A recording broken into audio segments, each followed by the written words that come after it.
YouTube. Okay, so this is just a quick video. Right there where that tape mark is, my wife has decided she wants the ceiling fan. So what I did, the very first thing I did is I measured here to here, the halfway point, surprise, surprise, is the light. I measured here to this edge, halfway point was somewhere in there. And then I measured from here, from this light to this light. I got that distance, cut it in half. And because it's on an angle, it was kind of tricky, but I think I got it.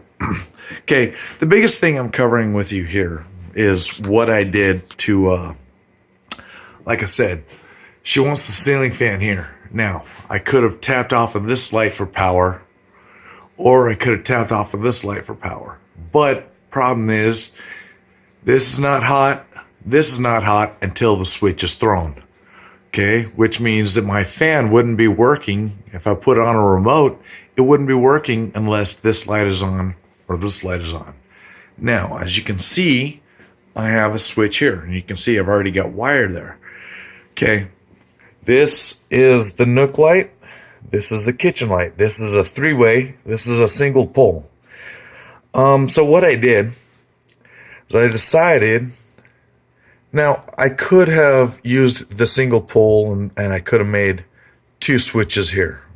I could have done that, but I had to bring my wire up that way, and you can see I've got an access here. So I've actually got the wire coiled up. You can see it right there, and then I'm going to shove it down here after I make my hole. So when you pull the wire up, if you pull it through a box, if you're not familiar with it, pulling the wire through the box is good for 6 or 12 inches, maybe, 2 feet at the most, but you're gonna hit all kinds of obstacles. So what I did is I shut the power off here.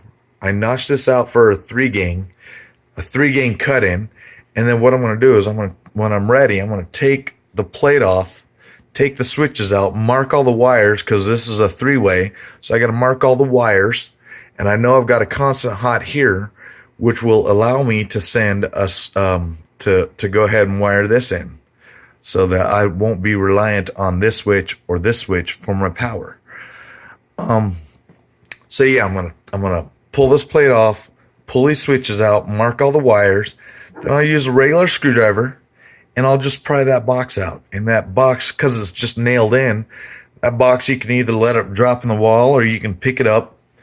Then I put a 3-gang in here, run all my wires in here, and at that point, once I have the 3-gang in here, what I'll do is I'll do kitchen, Nook, and then I've got a fan controller here. I wanted just a fan. Actually, you can see, there it is right there. Okay? But I'm going to use the close mount, so I'm not going to use the down rod in the picture.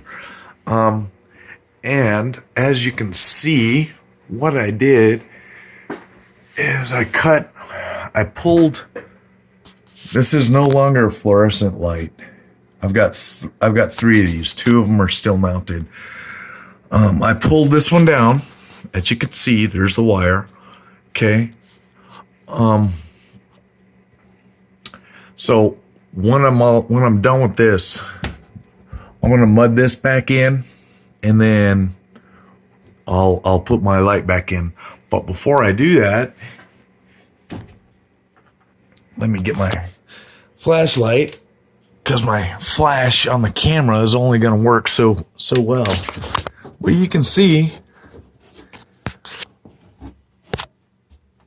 there's no insulation in here at all. So I'm probably going to spray some insulation in here before I close this up finally and for good. And then the other issue I have is, you can see that's how the builder wired my light. So what I'm going to do I'm gonna put a box that I screw into the stud here. I'm gonna put in here, and then for these two, I'll just remove the light, and I'm sure they're wired the same fashion, no box. I'll put a box in there, which is probably fine with no insulation, but since I'm going to be putting insulation in there, I really don't want that copper exposed. You know, I really, because this right here, that's supposed to be in the box. I put a box in here. I can't put these wires in the box. And then if need be at that point, I can, out of the box, I can have a pigtail going to my light here. So, but the biggest thing I wanted to cover with you is where I'm putting my fan and how I got my wire. Now what I did, as you can see, I've got my glow rod here with the broken tip on it. Okay. Now up here, the electricians drilled a probably a 1-inch hole or whatever. So what I did is I shoved my glow rod in here. I was actually able to find this hole, and I used 2 sections of glow rod, but it got stuck right there where my glow rods get tied together. Okay. But I was able to get everything through that existing hole in the top plate. But because I taped the wire at the very end and the extreme angle that was up there, I couldn't get it out anymore. So what I did, you can't really see it on the camera. I've got this area right here that I cut out a hole here. Okay, I still have to paint it, but I've got it mudded and textured and primed. That goober right there, that's manufacturer. I may fix that. I don't know. But anyway, so I cut the hole right there thinking I was going to have to drill a hole. Well, I didn't have to drill a hole because the wire was already up in there. It was just the angle of the glow rod was getting in the way. So I just shoved it up a little bit more. I was able to feed it through, and I already had the glow rod at this end. But once I got past this point here with the end of my glow rod, pulling it here was not really a big deal. And this is nice and open going to here. Before I make that hole, I have to make sure that I'm not going to be drilling into a stud. Now, I am putting a ceiling fan here, but what I'm using, some of you may be familiar with this, some of you may not be familiar with this. This is a fan brace, okay? And the way it works, as you can see, it's moving, okay? That's the non-threaded side.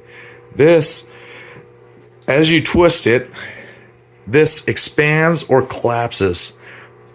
And what happens is you can see little metal spikes. Okay, those go into the wood, and you got to make sure this is sitting on this edge here.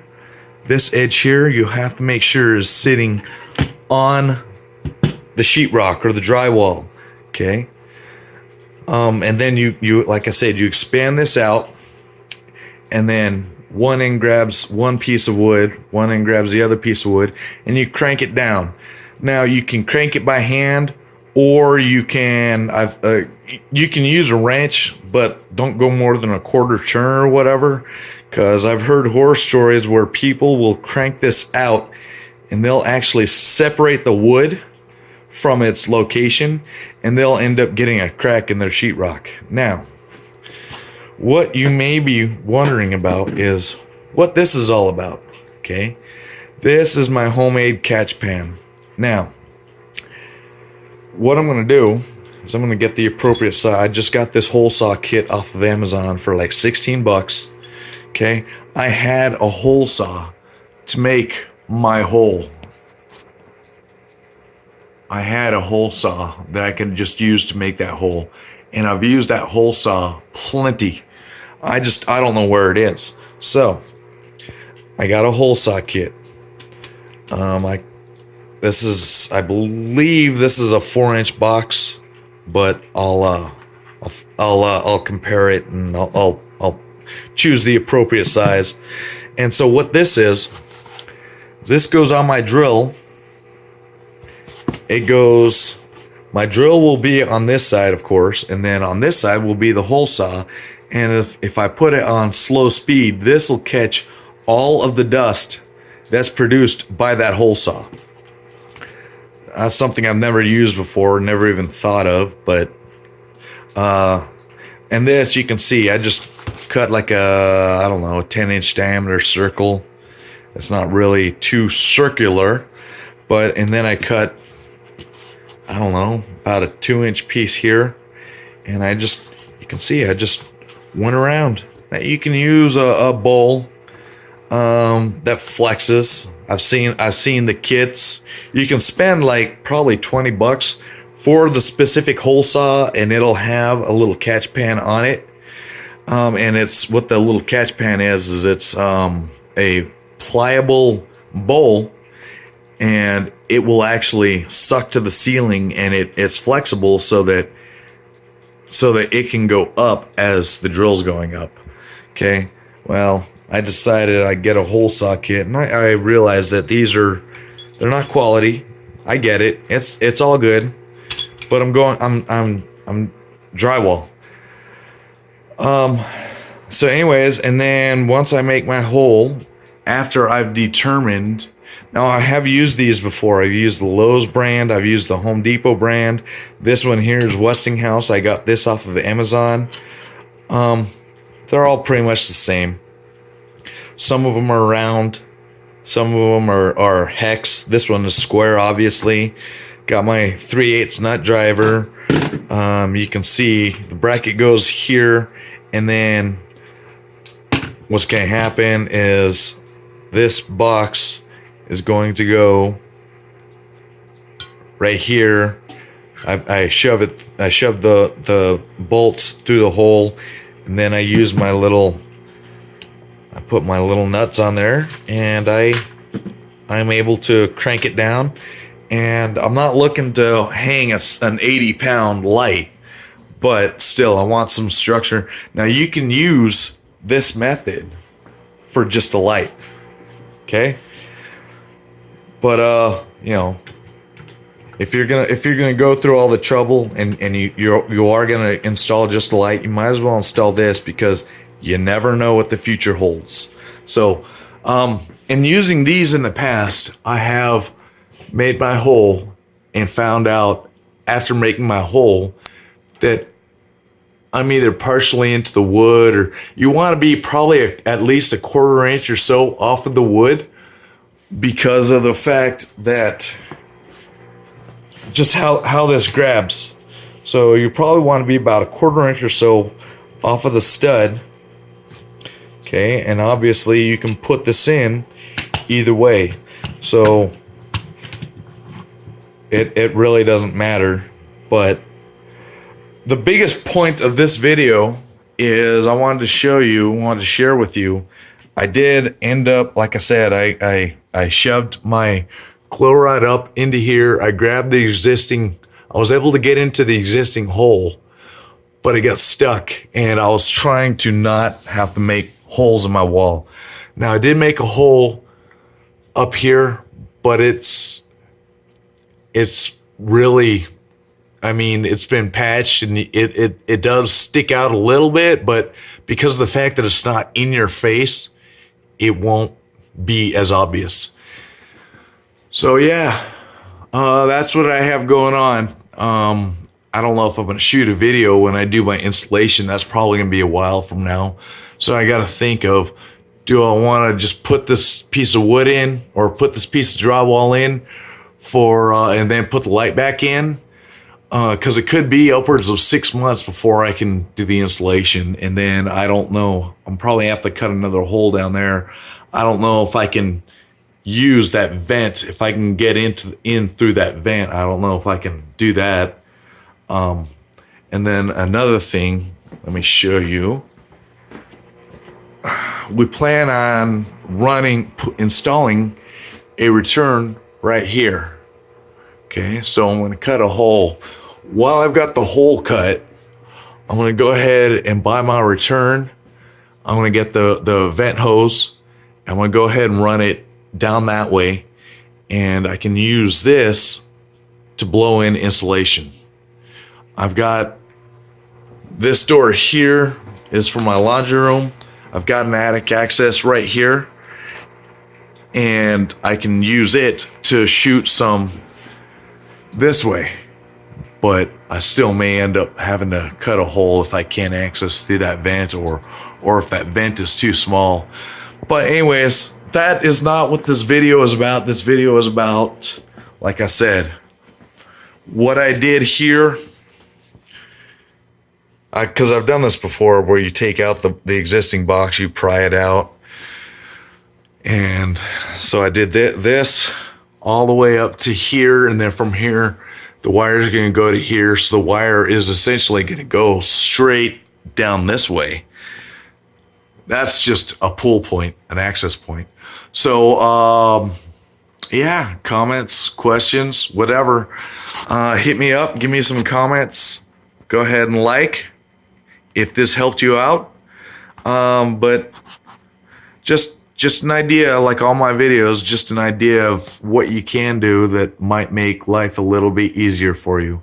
So until my next video, bye.